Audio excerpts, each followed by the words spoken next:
Sudah siap? Oke, kita hadirkan dulu 5 ya. Dari 5 tersangka, silakan.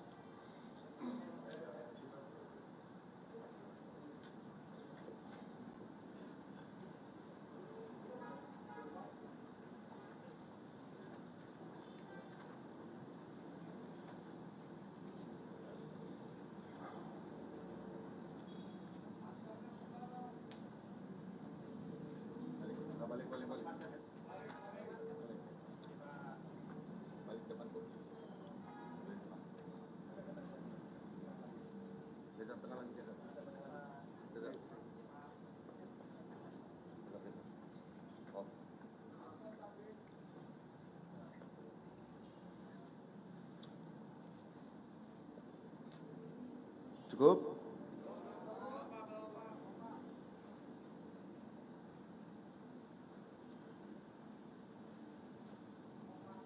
Oke. Terima kasih ya. Ya, silakan penyidik untuk tersangka dibawa ke dalam.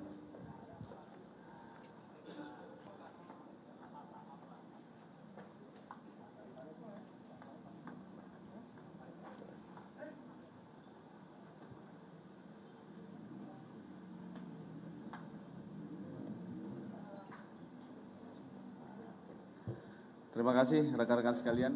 Assalamualaikum warahmatullahi wabarakatuh.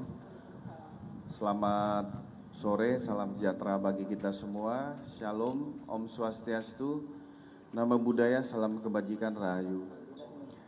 Terima kasih rekan-rekan media sore hari ini sudah hadir. Kita akan menyampaikan konferensi pers pengungkapan tindak pidana di bidang kesehatan berupa praktek aborsi ilegal yang dilakukan oleh jaringan pelaku dan berhasil diungkap oleh Ditreskrimsus Polda Metro Jaya melalui Subdit 4 Tipiter.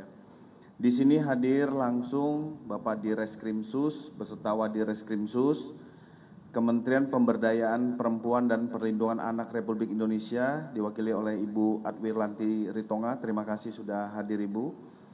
Dari KPAI yang diwakili oleh Bapak Jastra Putra selaku Wakil Ketua KPAI, Dinas Kesehatan Provinsi DKI yang dihadiri oleh Dr. Oktaviana Carolina selaku Kabid Kesmas, serta dihadiri oleh Kasubit Penmas.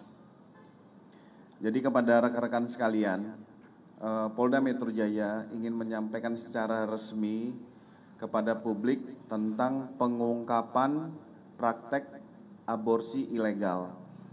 Ini menunjukkan komitmen Polda Metro Jaya di dalam proses penegakan hukum yang transparan.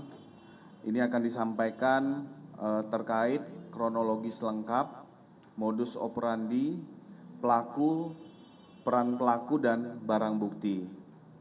Ini juga memberikan edukasi kepada masyarakat terkait bahaya, kami ulangi, bahaya dan larangan praktek aborsi ilegal.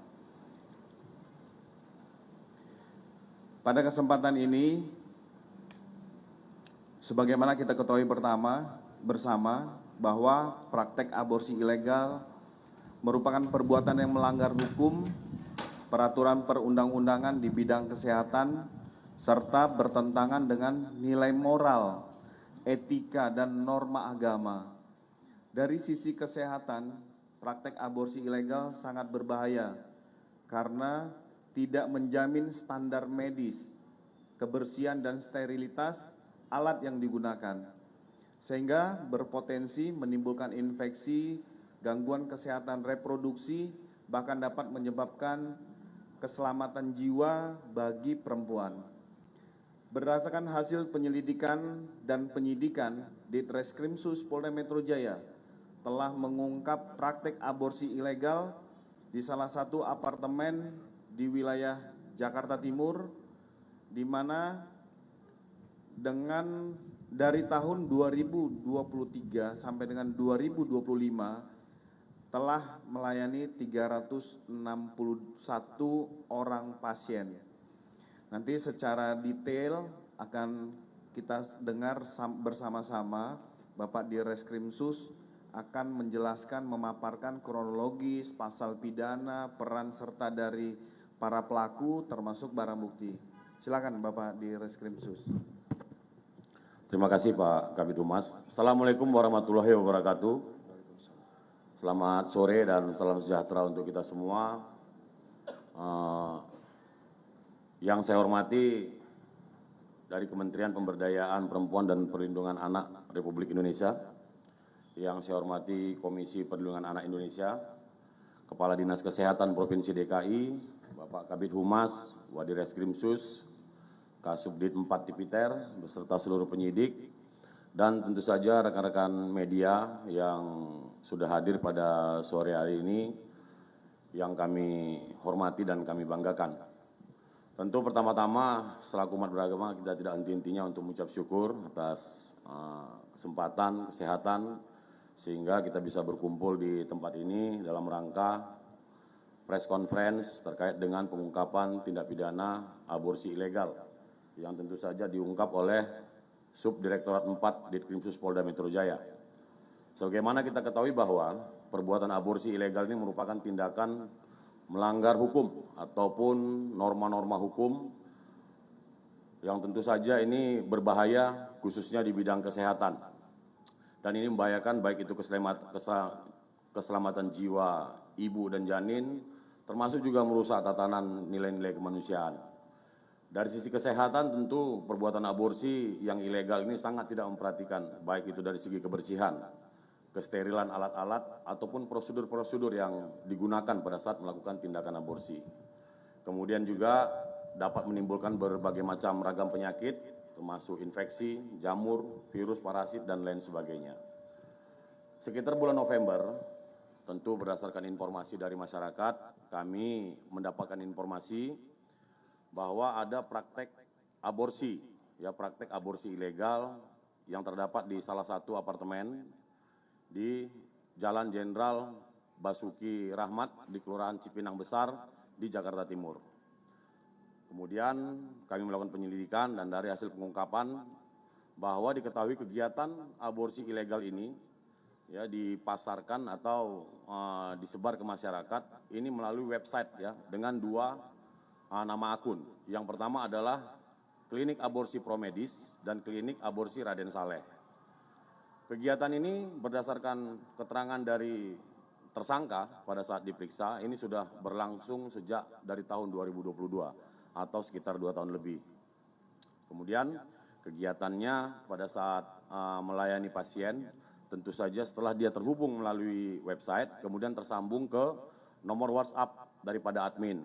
Di situ akan berkomunikasi dan disampaikan syarat-syaratnya. Perlu saya jelaskan bahwa ketika sudah terhubung dan akan berencana melakukan aborsi, maka admin akan memberikan persyaratan. Yang pertama itu adalah melakukan USG, kemudian difoto, dikirimkan ke admin, dan kemudian juga KTP ya, daripada si pasien. Kemudian dipelajari, setelah itu maka akan diberikan janji, yaitu baik itu lokasi, tempat, jam, termasuk juga tempat titik-titik yang akan dilakukan penjemputan. Kemudian dari keterangannya juga ya bahwa biaya pelaksanaan aborsi ini sendiri bervariasi mulai dari 5 juta sampai dengan 8 juta. Pada kesempatan ini kami akan menyampaikan kronologis penangkapan di mana pada saat Subdit 4 Tipiter melakukan penyelidikan ya. Kemudian dilakukan penyelidikan mulai dari proses pendaftaran di website, kemudian juga berkomunikasi dengan admin, sehingga melakukan pengamatan di lokasi yang biasanya mereka melakukan praktek aborsi. Kemudian setelah melakukan pengamatan, tepat sekitar bulan November, ya, petugas menemukan 2 orang wanita berinisial KWN dan berinisial R berada di lobi selatan di salah satu lobi selatan apartemen ya yang ada di Jakarta Timur. Kemudian setelah diketahui ada salah satu kendaraan Daihatsu Xenia warna hitam dengan nopol B2289 PIU menjemput seorang wanita, kemudian dibawa ke parkiran. Pada saat itu sudah diikuti oleh petugas. kemudian sesampai di parkiran, kemudian dijemput oleh saudara LN, ya saudara LN. Setelah dijemput, kemudian masuk ke lift, kemudian naik. Pada saat itu kita belum tahu lantainya. Setelah tiba di lantai, kemudian saudara LN itu kembali lagi turun. Setelah turun, kemudian dilakukan penangkapan oleh petugas dan kepada saudara LN diminta untuk menunjukkan tempat diantarnya kedua perempuan tadi. Kemudian diantar sampai ke lantai 28, tepatnya di kamar 28A, ya. Kemudian setelah dilakukan penggeledahan, ditemukan 4 orang perempuan. Yang pertama saudari NS, yaitu berperan sebagai dokter, kemudian saudara RH, saudari KWM, ini adalah pasien, ya, dan saudari Renita. Kemudian setelah dilakukan penangkapan terhadap keempat orang ini, maka dilakukan segala penggeledahan, termasuk juga oleh TKP, ditemukan masih terdapat sisa-sisa darah pasien aborsi ilegal, kemudian juga peralatan-peralatan seperti yang ada rekan-rekan lihat di depan ini, peralatan aborsi, termasuk kapas-kapas bekas darah, dan semuanya ini kita lakukan tes DNA, termasuk terhadap pasien juga kita lakukan visum et repertum, ya. Dan hasil DNA tentu saja darah yang terdapat di kapas maupun di sisa-sisa darah yang ada di TKP ini sesuai dengan salah satu pasien yang sedang dilakukan aborsi. Kemudian terhadap keseluruh tersangka, baik yang ditangkap di dalam kamar, termasuk juga pasien, termasuk juga yang tadi saudara LN, saat ini semuanya sudah berada di Polda Metro Jaya dan sudah diproses sesuai dengan hukum yang berlaku. Pada kesempatan ini juga saya akan menyampaikan peran dari masing-masing tersangka. Saudari NS, kami mulai saudari NS, ini memiliki peran sebagai eksekutor atau dokter, seolah-olah sebagai dokter obsgin, ya. Dari perannya tersebut, dia memperoleh bayaran sebesar 1.700.000. Kemudian saudari RH ini memiliki peran membantu NS dalam melakukan aborsi, mendapatkan hasil sekitar 1 juta. Kemudian saudari M ini memiliki peran menjemput serta mengantar pasien baik pada saat penjemputan maupun pada saat dia kembali setelah dilakukan aborsi. Ini juga sudah diproses dan mendapatkan hasil sekitar 1 juta. Termasuk saudara LN yang tadi menjemput dari P5 atau parkir 5 sampai ke titik yang sudah ditentukan. Begitu juga pada saat selesai melakukan penjemputan, ini perannya melakukan penjemputan mendapat hasil sekitar 200 sampai 400.000. Saudara YH ini adalah seorang admin, ya, admin yang mengelola, kemudian melihat USG, termasuk juga KTP dan membuat janji. Ini juga mendapatkan bagian sekitar 2 jutaan. Dan KWM serta Renita ini perannya adalah pasien daripada aborsi. Terhadap ke-6 tersangka ini, ya, 5 orang kami sudah lakukan penahanan, ya, dan saat ini sedang berproses. Kemudian kami melakukan olah data yang ada di handphonenya admin. Dari olah data tersebut, kami menemukan nama-nama pasien sebanyak 361 pasien. Tentu ini masih kami lakukan pendalaman apakah 361 ini benar melakukan aborsi di praktek aborsi ilegal tersebut atau tidak, ini sedang berproses. Namun dari keterangan tersangka, walaupun keterangan tersangka sudah menyatakan itu adalah pasien aborsi, tapi kami perlu memastikan dengan memanggil para pasien yang ada di database tersebut. Tentu modus yang mereka lakukan adalah mereka membuat website, kemudian dihubungkan dengan admin, ya, kemudian di website tersebut, ya, seolah-olah praktek ataupun klinik tersebut seolah-olah itu berizin dan dikelola oleh seorang dokter yang spesialis, yaitu spesialis obsgin, sehingga masyarakat ataupun orang-orang ketika melihat daripada website tersebut itu orang percaya. Kemudian juga kami juga melakukan pendalaman rata-rata yang melakukan aborsi itu adalah yang tidak menginginkan anak tersebut, ya, ataupun hamil di luar nikah. Ini rata-rata pasien yang melakukan ataupun yang aborsi di klinik aborsi tersebut.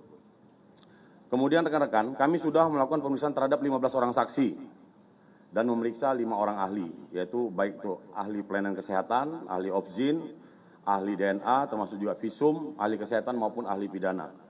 Barang bukti yang berhasil kami sita, yaitu 1 unit mobil DH Susenia, kemudian barang-barang yang kami temukan pada saat olah TKP di kamar, ya, kamar apartemen, ya, seperti kapas, kemudian obat-obatan, gunting dan lain sebagainya. Kemudian 6 buah handphone, termasuk juga alat vakum ataupun alat-alat lain yang diduga ada kaitannya dengan tindak pidana yang terjadi.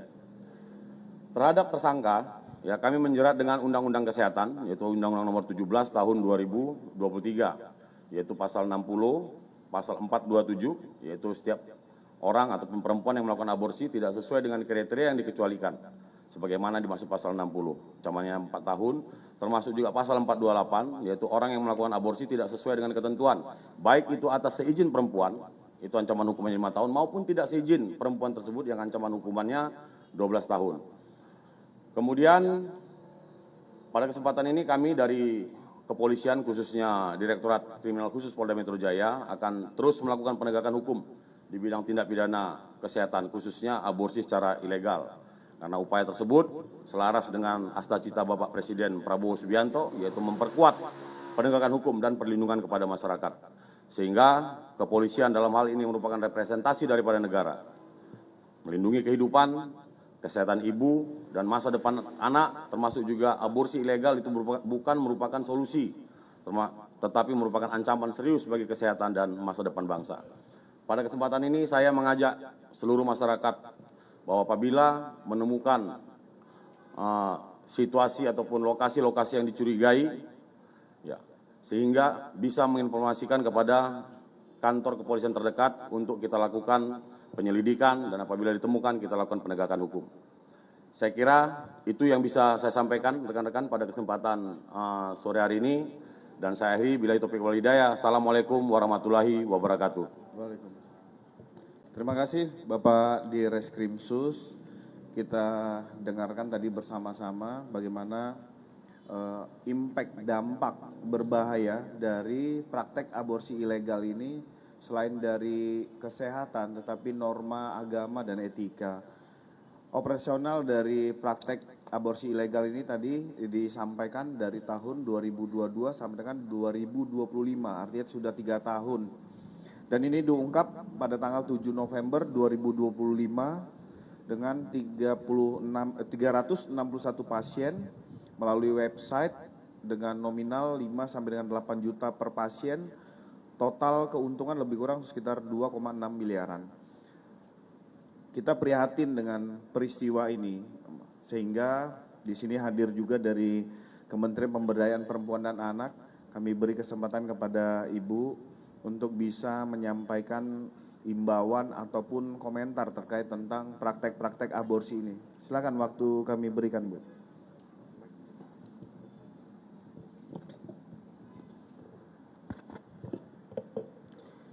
Ya, terima kasih. Assalamualaikum warahmatullahi wabarakatuh. Selamat sore dan salam sejahtera bagi kita semua. Namo Buddhaya, salam kebajikan, salam sehat bagi kita semua. Yang kami hormati Bapak Kabid Humas Polda Metro Jaya, Bapak di Reskrimsus dan Bapak Wadir Reskrimsus Polda Metro Jaya, kemudian Ibu dan Bapak dari stakeholder terkait, serta rekan-rekan media sekalian. Tentunya kami dari Kementerian Pemberdayaan Perempuan dan Perlindungan Anak turut prihatin mendengar adanya kasus aborsi ilegal ini ya. Dan tentu tadi yang disampaikan oleh Bapak Dir Reskrimsus bahwa kasus aborsi ilegal ini bukan semata-mata persoalan hukum atau persoalan moral saja, tetapi juga menjadi indikator dan alarm keras adanya kegagalan sistem perlindungan bagi perempuan dan anak. Banyak kasus aborsi ilegal ini terjadi karena adanya kerentanan yang ekstrim yang terjadi pada perempuan dan anak kita, anak-anak remaja khususnya, untuk korban-korban kekerasan seksual. Dan perempuan yang mengalami kehamilan yang tidak diinginkan gitu ya, dan kemudian atau korban akibat relasi yang tidak setara, dan juga korban akibat tekanan keluarga maupun stigma sosial. Dan tadi membuktikan bahwa sebanyak 361 pasien aborsi ilegal. Ini bukan sekedar angka, Ibu dan Bapak semuanya, ini tanda bagi kita semua bahwa ada ratusan kehamilan yang terjadi tanpa perlindungan, tanpa pendampingan, dan tanpa jalan yang aman. Jadi ini bukan semata-mata masalah kesehatan atau kesalahan dari individu, tetapi juga ini adalah, kita harus akui bahwa ini adalah cerminan dari kegagalan kita bersama dalam mencegah kekerasan, menyediakan layanan, ataupun juga memberikan pendampingan bagi atau melindungi calon-calon anak sejak awal. Karena menurut Undang-Undang Perlindungan Anak, usia anak itu dimulai dari 0 sampai menginjak 18 tahun atau sejak dari dalam kandungan. Artinya tindakan aborsi ilegal yang sudah dialami oleh tadi dalam konotasi pengguna jasa ini sebanyak 361 orang menandakan ada 361 calon anak yang sudah gagal kita lindungi.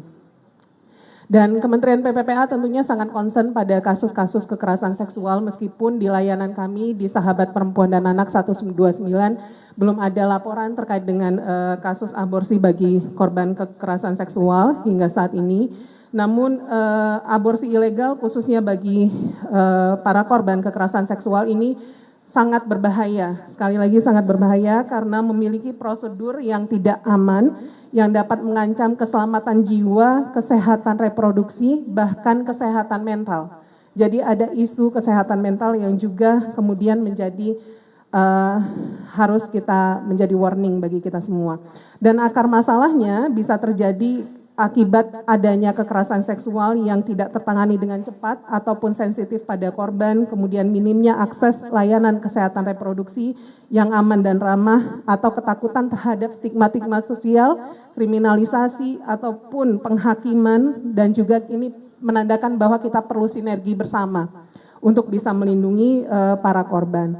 Dan Kementerian PPPA membuka tentunya mendorong edukasi kesehatan reproduksi sejak dini di sekolah maupun keluarga untuk mencegah perilaku seksual beresiko yang memicu nanti akibat terjadinya aborsi ilegal.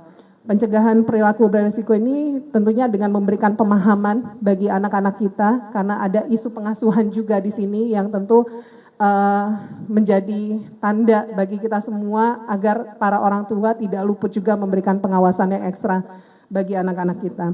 Dan sekali lagi kami dari Kementerian PPPA juga mengingatkan kembali apabila terjadi ada indikasi terjadinya aborsi ilegal di hadapan masyarakat kita, teman-teman semua, ini ada jalur komunikasi yang disediakan oleh Kementerian Pemberdayaan Perempuan dan Perlindungan Anak melalui layanan Sahabat Perempuan dan Anak dengan hotline 129, sehingga siapapun baik perempuan dan anak yang mengalami kekhawatiran ketika terjadi kehamilan yang mungkin tidak diinginkan dapat melaporkan segera ke Sapa 129 agar mendapatkan intervensi yang tepat.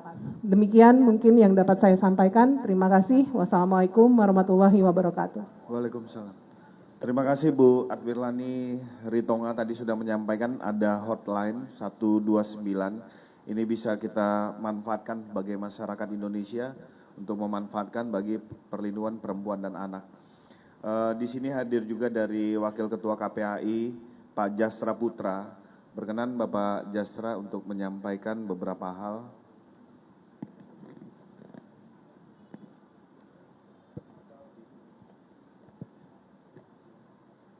Baik, terima kasih Pak Kabid Humas. Assalamualaikum warahmatullahi wabarakatuh. Salam sejahtera untuk kita semua. Selamat siang menjelang sore. Yang sama-sama kita hormati Pak Kabid Humas Polda Metro Jaya, Bapak Kombes Pol Budi Hermanto, SIK MSI, kemudian Pak Direskrimus Polda Metro Jaya, kemudian Pak Wadir, kemudian Kasubdit 4 dan beserta penyidik ya, dan tentu yang saya hormati juga teman-teman media dan juga dari Kementerian PPA dan Dinas Kesehatan. Pertama tentu kami mengapresiasi kerja-kerja konkret Polda Metro Jaya untuk mengungkap kejahatan serius terhadap anak gitu ya. Karena salah satu prinsip hak anak yang sudah kita ratifikasi melalui Kepres 36 tahun 90 adalah salah satunya adalah prinsip hak hidup gitu ya. Nah, ini adalah hak dasar yang tidak boleh satu pun bisa menghambat ya, kecuali ada situasi-situasi lain gitu ya. Tentu prinsip hak hidup ini tentu menjadi guideline bagi negara kita, apalagi Presiden Prabowo sangat konsen soal pembangunan SDM yang tentu dimulai dari hak hidup ini. Kemudian yang kedua, tentu kalau kita lihat data yang disampaikan sementara oleh Polda Metro Jaya sebanyak 361 calon atau cabang bayi, ya tentu ini adalah kita membayangkan ada 361 anak yang hak hidupnya dihambat oleh katakanlah penjahat anak ya, yang tentu situasi-situasi ini tentu akan kita lihat ya, tadi modus dan seterusnya sudah diungkap oleh kepolisian. Nah, oleh sebab itu kasus-kasus yang cukup banyak ini tentu menjadi perhatian serius bagi kita, terutama pemerintah dan pemerintah daerah dan termasuk juga masyarakat, yang dalam hal ini kalau bicara masyarakat tentu banyak peran-peran yang terus kita gerakkan, terutama upaya pencegahan. Karena kalau sudah ditangani oleh kepolisian tentu kasus ini sebetulnya sudah di ujung gitu ya. Kasusnya sudah memuncak dan kita selaku negara kadang-kala terlambat untuk mencegah agar ilegal aborsi ini tidak terjadi. Nah, oleh sebab itu kami KPAI sangat konsen terkait pengawasan upaya pencegahan, terutama bagaimana komponen sistem perlindungan anak kita alarmnya terus berbunyi setiap saat, karena situasi anak-anak kita pada hari ini tidak baik-baik saja gitu ya. Dia berada dalam situasi pemahaman misalnya terkait kesehatan reproduksi yang terbatas, pemahaman yang dimana dalam survei mengatakan anak-anak laki-laki dan anak-anak perempuan lebih banyak mencari informasi di media sosial dan tanpa validasi gitu misalnya, dan kadangkala dia tersesat dengan website yang dimanfaatkan oleh penjahat-penjahat anak ini. Nah, oleh sebab itu ini penting kita kawal secara bersama-sama, karena sumber informasi yang paling banyak diperoleh oleh anak-anak kita pada hari ini adalah melalui media sosial. Bapak Ibu yang saya hormati, kemudian hal lain tentu peran tokoh agama, tokoh masyarakat, tokoh pendidik tentu penting kita edukasi terus-menerus gitu ya. Betapa bahayanya illegal aborsi gitu ya. Dan tentu dengan terus-menerus kita sampaikan, anak kita pada akhirnya tercerahkan dan dia bisa melakukan upaya memutus ya mata rantai, jangan sampai peristiwa ini berulang atau mereka menjadi korban gitu ya. Nah, oleh sebab itu termasuk juga teman-teman media saya kira bagian dari upaya edukasi tersebut gitu ya. Mudah-mudahan kita berharap Pak Kabid Humas, kasus ini adalah kasus terakhir gitu ya. Tapi nampaknya kalau kita tidak kencang melakukan upaya pencegahan, tentu situasi-situasi ini terus berulang gitu ya. Oleh sebab itu tentu kami KPAI sekali lagi mengapresiasi Polda Metro Jaya dan tim untuk selalu hadir dan serius gitu untuk mengungkap kejahatan terhadap anak gitu dan terutama soal illegal aborsi ini. Demikian Pak Kabid Humas, terima kasih. Assalamualaikum warahmatullahi wabarakatuh.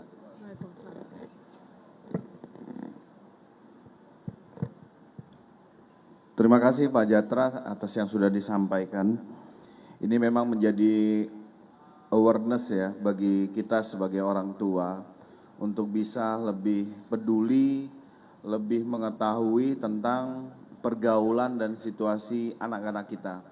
Dari beberapa yang sudah disampaikan oleh Bapak di Reskrimsus, dari Ibu Atwilani Ritonga dari Kementerian Perempuan dan Anak dan KPAI Pak Jasra, kami beri kepada rekan-rekan sekalian untuk yang ingin mengajukan pertanyaan. Mungkin yang di depan saya ada yang mau bertanya? Ya, silakan Mas. Ada mic? Ya. Ya, selamat sore. Saya Nur dari Media Istana. Saya mau tanya dengan Ibu Kemen PPAI, dalam proses tadi udah dijelaskan penyebab akan untuk pasien ya, itu akan mendapatkan suatu penyakit ya. Dari penyakit dari awal dia aborsi ya, itu sampai terlihat penyakit itu sampai berapa lama terlihatnya? Makasih. Akibat dari aborsi ya, kayak virus atau apa, itu akan terlihatnya itu prosesnya berapa lama dari awal aborsi? Bisa jelasin? Ini dokter. Ya? Nggak apa-apa. Iya, mau langsung dijawab. Iya. Mungkin yang tepat dokter kali ya menjawabnya. Oke, terima kasih. Terkait dengan pertanyaan tadi, sebetulnya memang keluar dari konteks ya Pak. Jadi kalau untuk penyakit-penyakit yang disebabkan oleh karena infeksi ya, karena infeksi bisa saja saat itu juga atau beberapa tahun kemudian. Jadi infeksi itu bisa langsung karena kontak dengan alat-alat yang dipakai yang tidak steril, ataupun bertahun-tahun kemudian disebabkan oleh tadi kontak dari tenaga kesehatan, bukan tenaga kesehatan, kebetulan saat ini yang menangani bukan tenaga kesehatan. Jadi yang menangani pada saat aborsi ini juga bisa menyebabkan penyakit-penyakit yang lain di kemudian hari, seperti tadi ya kanker rahim atau hal-hal yang lain. Jadi jangka waktunya bisa dari mulai beberapa hari sampai beberapa tahun kemudian. Terjawab ya, Mas. Mungkin dari yang kanan, Mbak Dias biasanya bertanya? Oh enggak, Gilang ya udah. Ya Yasir, silakan. Selamat sore, salam kenal, saya Yasir dari suara.com. Saya mau nanya ke Kemen PPA dan Dinkes. Jadi sedikit cerita, kebetulan tahun lalu saya pernah membuat laporan khusus terkait aborsi ilegal gitu, khususnya terkait korban kekerasan seksual. Nah yang pertanyaan untuk ke Pak Dir, mungkin dari sekian pasien, apakah memang ada yang salah satunya merupakan korban kekerasan seksual gitu? Kemudian dari Kemen PPA dan Dinkes gitu juga soal fasilitas kesehatan aborsi aman gitu ya. Apakah sejauh ini sudah ada? Karena banyak yang aku dapat cerita juga ada korban kekerasan seksual ini yang kesulitan untuk mendapat layanan aborsi aman gitu. Sebenarnya payung hukumnya kan sudah ada gitu, kalau tidak salah di KUHP baru itu membolehkan gitu ya aborsi dengan keadaan darurat, keadaan medis atau tertentu, salah satunya kekerasan seksual, cuman dibatasi itu usia kandungan kalau tidak salah 14 minggu gitu. Cuman problemnya layanan kesehatannya ini yang tidak ada. Nah ini sejauh ini gimana untuk persoalan semacam itu, khususnya kepada korban kekerasan seksual. Terima kasih.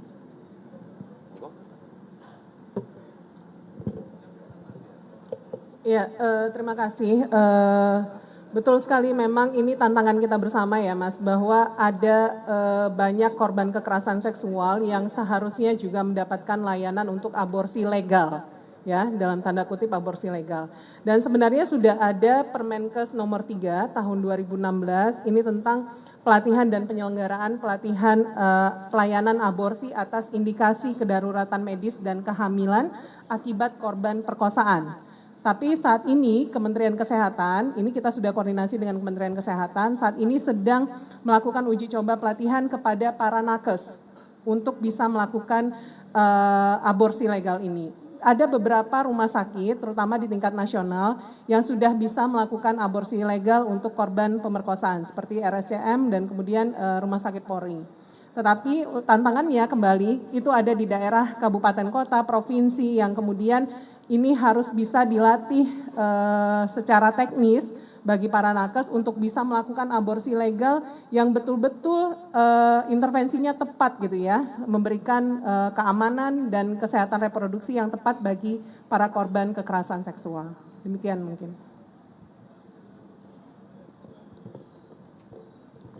Baik, kemudian tadi yang ditanyakan dari sekian banyak pasien ya, apakah ada korban kekerasan seksual? Dari beberapa pasien yang kami periksa, untuk saat ini kami belum menemukan itu, tetapi kami akan terus mendalami dari 361 tersebut, apakah ada karena korban kekerasan seksual.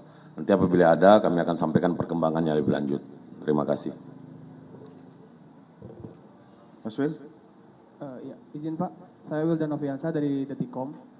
Ada beberapa pertanyaan, Pak. Yang pertama itu, tadi kan ada yang diciduk itu salah satunya dokter ya, Pak ya?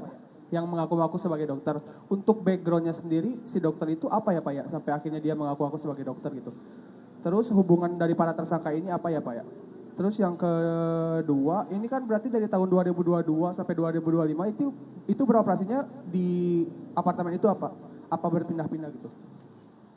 Terus yang ketiga Pak, dari hasil pemeriksaan pasien-pasien yang udah aborsi di sana, apakah ada dari kalangan pelajar mungkin yang melakukan aborsi di situ atau kalangan mana saja yang melakukan aborsi gitu Pak? Terus mungkin terakhir Pak, itu vakum untuk apa ya Pak? Terima kasih. Saya kira ini pertanyaan cukup lengkap ini, mewakili semuanya. Yang pertama, apa background dari pelaku yang tadi mengaku-ngaku dokter, ya kalau tidak salah di sini adalah saudari NS, ya. Dia tidak mempunyai background kesehatan. Kalau lulusannya dia lulusan SMA, ya. Tetapi dia pernah ikut sebagai asisten, ya asisten. Mungkin juga dulu-dulunya juga mungkin praktek ilegal juga, ya. Tapi dia pernah sebagai asisten untuk melakukan aborsi. Ya. Tetapi yang jelas dia tidak berkompeten dalam bidangnya karena dia memang hanya sebagai lulusan SMA. Kemudian hubungan mereka apa? Hubungan mereka ini hubungan kerjasama saja. Artinya mereka ini merupakan suatu sindikat, ya, yang mereka tempatnya itu bisa saya katakan juga berpindah-pindah, ya, karena pernah di Bekasi, ya, pernah juga di Jakarta Timur, dan mungkin juga tempat-tempat lainnya sedang kita dalami. Tetapi yang jelas mereka tempatnya berpindah-pindah dan biasanya mereka menyewa apartemen itu sewa harian atau mingguan saja. Jadi tidak menyewa apartemen itu dalam jangka waktu yang lama, tetapi mungkin 1 hari, 2 hari tergantung dari banyaknya pasien. Ya, pada saat dilakukan penangkapan itu pasiennya kebetulan ada 3 orang, ya sehingga dia menyewanya hanya harian. Ya kita lakukan penangkapan. Kemudian tadi sudah jawab untuk lokasi. Kemudian apakah ada kalangan pelajar dan kalangan lainnya? Ini semua masih kita dalami. Ya, kami masih melakukan pemeriksaan beberapa pasien, ya. Tentu nanti ke depan akan kita ungkap, ya. Tetapi yang jelas kami akan melakukan pendalaman, akan melakukan pemanggilan terhadap pasien-pasien yang terdata di dalam database mereka, yang ada 361 tadi, ya. Kemudian vakum itu apa? Ini merupakan salah satu alat, ya, untuk melakukan aborsi, ya. Vakum dan kemudian lain-lain sebagainya. Saya kira itu. Terima kasih.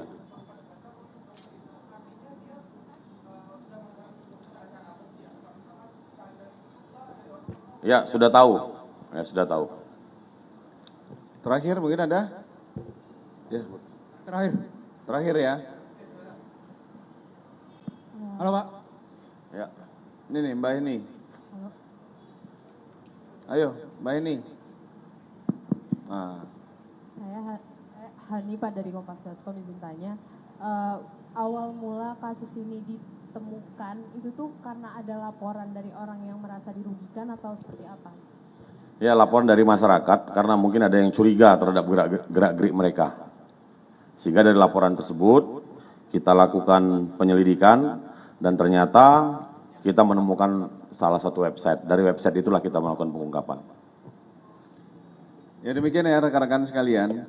Tadi sudah dijelaskan panjang lebar dan ini merupakan komitmen dari Polda Metro Jaya sesuai dengan program Jaga Jakarta, bagaimana Polda Metro Jaya menjaga warga, menjaga lingkungan, menjaga aturan dan menjaga amanah.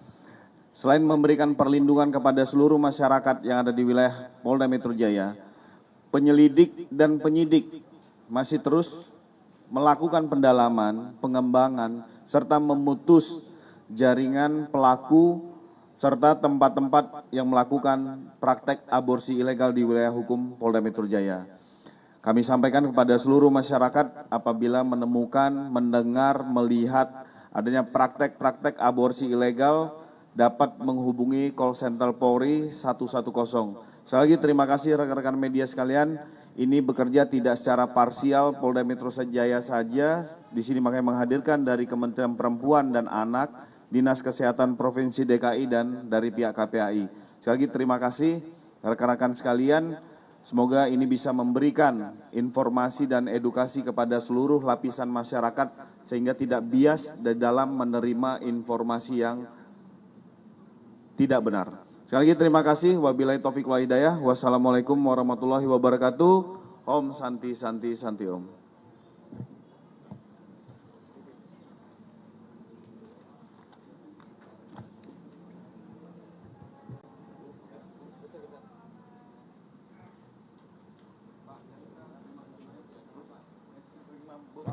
Makasih ya, Pak KPAI. Oh iya, kita foto dulu ya.